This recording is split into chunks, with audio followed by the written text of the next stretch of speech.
নমস্কার বন্ধুরা, ঘরে বাইরে গৃহিণী চ্যানেলে তোমাদের সবাইকে স্বাগত জানাই। আর গুড মর্নিংও বলছি। সকাল সকাল তোমাদের জন্য ভিডিও নিয়ে চলে এসেছি। তোমরা সবাই আজকের দিনটা কিন্তু খুব ভালো কাটিও। কেমন মেঘলা মেঘলা আকাশ, আবার রৌদ্রও আছে। রোদ আলো ছায়ায় বেশ ভালোই মনে হয় দিনটা কাটবে। আজ আবার শ্রাবণ মাসের তৃতীয় সোমবার। আজকে সকালে হরলিক্স বানাতে বানাতে তোমাদের জন্য গুড মর্নিং ভিডিওটা বানিয়ে নিলাম।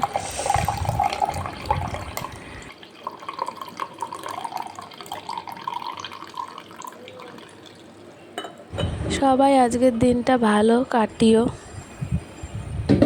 আমি নতুন চ্যানেল শুরু করেছি, সবাই একটু সাপোর্ট করো। ভিডিওটা ভালো লাগলে লাইক করো, কমেন্ট করো, পারলে শেয়ার করো, আর আমার চ্যানেলটাকে সাবস্ক্রাইব করে দিও।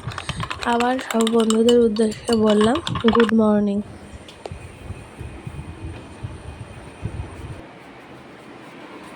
আজকে সবাই ভালো করে ভোলে বাবার মাথায় জল ঢেলো। এদিকে আমার হরলিক্সটাও তৈরি হয়ে গেছে, বানিয়ে আমার মেয়েকে দিয়ে দিলাম। সবাইকে টাটা। সবাই আমার চ্যানেলটার সঙ্গে থেকো।